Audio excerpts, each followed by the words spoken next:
Hi guys, how are you? Hi, Rachel. Nice to meet you, Rachel. Nice to meet you guys. To start, I want to ask, I grew up in the 90s, so I watched plenty of Nickelodeon shows as a kid. For you guys getting to work on a Nick show, what was like the Nickelodeon show that you guys remember kind of being your gateway into the world of Nickelodeon? Well, for me, it was SpongeBob. I know that that's not a unique answer necessarily, but I just loved SpongeBob from the first second that I saw that character. And for me, I just watched, I was glued to the whole network. I watched everything, everything. And I remember the slime splats, like it's iconic. And I still feel like being at the Nickelodeon office, I still have pinch me moments when I see see the sign and just my child self would be so ecstatic that I'm here. But yeah, and I think it's very fun because when I was talking to the voice cast, I can't remember who said it, but they were like, I remember being, or I think it was Zena was like, I remember being a kid and I didn't know who was voicing who. And I was like, yeah, I fully remember being in my 30s and learning that Clancy Brown is Mr. Krabs because I did not know that. I said it to him and he was like, well, why didn't you read the credits? I was like, I was a kid. I didn't care. And now I'm like, wait, what? When you have a show like that that does have like such an impressive voice cast, do you ever like have moments where you're like, well, maybe we should give like Melissa something because people know her from SNL or Blue something because people know them from Star Trek? Or do you guys try and just keep that part of animation alive for kids where they don't necessarily care or need to know who they're watching? They just need to fall in love with these characters. Well, I think, our goal was to find the character, to find the person who could be that character. And we found it with everyone that, you've already spoken to today. Like they are all unique and they bring their own uniqueness to these characters and just lift them right up off the page and make them just lovable, well-rounded, real kids, real people. And I am eternally in awe of our voice actors. And I think the casting process is just you just know, I think when you get the right person and the right character, it's magic happens. Yeah, and I want to ask because it's unique for a lot of reasons, but it's unique in the sense that it is a kids animated show that is kind of linear and you have to watch the previous episodes in order to understand where you're going. And that's not something I really remember from being a kid. It's like you could just walk into a cat dog episode and be like, yep, they're still being cat dog. And so for you guys, how was that to kind of adapt that storytelling for a kids programming? Well, for me, when I read Lincoln's book, which our Mhm. 20 episodes are based on book one, I just, in my gut, I knew that to tell this story right, to make this an epic story, to follow Max's arc, to go on this journey, it had to be serialized. I honestly didn't know how else to do it. And luckily Nickelodeon was on board. So honestly, that's the thing I was most excited about the show was getting to lean into the serialization and make this feel like a complete story. Just to end on cliffhangers, to plant something in episode two that pays off way down the line. To me, that's so exciting, and I'm hoping that that is incredibly satisfying for our audience. Yeah, and you're right, Rachel. It is unique. It's pretty rare that a kids show is serialized. Yeah. And so we hope that that's one of the many reasons why the show stands out among all the other great shows that are out there right now and keeps our audience coming back for more because you have to find out what Mhm. happens because every episode is a cliffhanger. Mhm.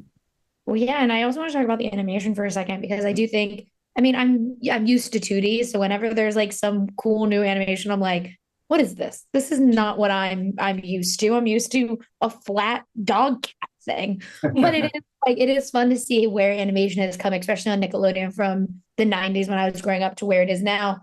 For you both, how exciting was it when you guys kind of got the first look at what the show was going to be and see like how these characters came to life in that way since previously they were just on page and now they're quote unquote living. Mhm. That translation from page to screen is a really exciting process. And it's as you can imagine, a slow evolution. So from concept to finally seeing that CG image, is something that took a lot of people a long time to do. So there was certainly a moment. I remember distinctly a moment, however, when we all just kind of gasped. And that was the first time that we saw our characters in an environment that was lit. And everything was together really for the first time. And our hopes and dreams of what this would feel like was in that moment realized. We knew that we had done what we set out to do, to make this a faithful adaptation of Lincoln's pen and ink drawings, but also add a level of dimension and detail and depth to them while staying true to his original vision, Lincoln's vision. This is something altogether unique and different. Yeah, and I want to ask this just because I think it's fun. Like I said, I'm a millennial. I still quote SpongeBob every Super Bowl. We're all singing "Sweet Victory." Like it's just something that it happened since we were kids until now. For you guys, do you have moments in this show that you're like, I hope at some point some 30-year-old down the line is like quoting this thing from the show that they watched as a kid? Oh, yes. And you talk about music. I mean, music is such a key aspect of our show. It's really integral to our storytelling.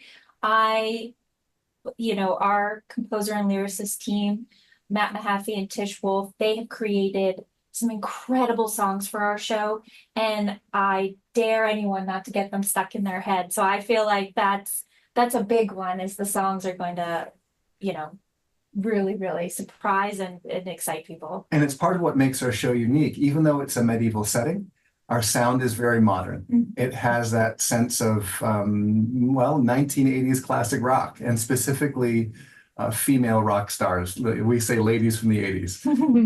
That there's a Joan Jett kind of rock and roll feeling to the whole show. We often compare Max to an electric guitar. She's this modern girl living in medieval times, and she stands out amongst the crowd. And we hope that our music and that marriage of fantastical medieval world with a just classic rock sound also helps us stand out from the crowd. We think it will. Yeah, I definitely agree. And for the last question, I want to ask you guys, now that audiences are getting to see it, and it's not going to just be kids because their parents are watching it with them, despite my 4-year-old niece finding everything on YouTube, kids YouTube now herself. But for you guys, what is the most exciting part about knowing that kids are going to see this and get to experience your show for the first time? Oh my gosh, it's just, we've worked on this for so long, so it's amazing to finally be here where it's getting out into the world. And I'm just excited for everyone. We made this show for kids and also for everyone. And I hope that it finds that audience. And I'm just excited for everyone in our audience to go on this journey, because it's epic, it's fun, and there's something for everyone in our show. And I just can't wait for them to just see the whole thing come to, an amazing, satisfying conclusion. Yeah, David, what are you most excited about with the kids getting to see it for the first time? Well, so many things excite me about kids seeing this for the first time, but I will say that something that I love about our show, and Max, our star in particular, is that she embodies this wonderful thematic idea that even though that thing that applies to ages old, that sense that she's got that can-do attitude. She's got that idea that somebody's got to do something. In fact, there's a song in our first episode entitled the very same thing. Somebody's got to do something. She sees something that needs to be done, and she does it. And I think that's what's really exciting for me. And I hope that kids get a sense of energy and inspiration from this very aspirational character. Yeah, me too. And thank you guys so much for talking with me today. I really appreciate it, and I can't wait for everyone to get to see it. Oh, thank you, Rachel. Thank you, so Rachel. much. Thank you. Thank you guys. Have a great one. You too.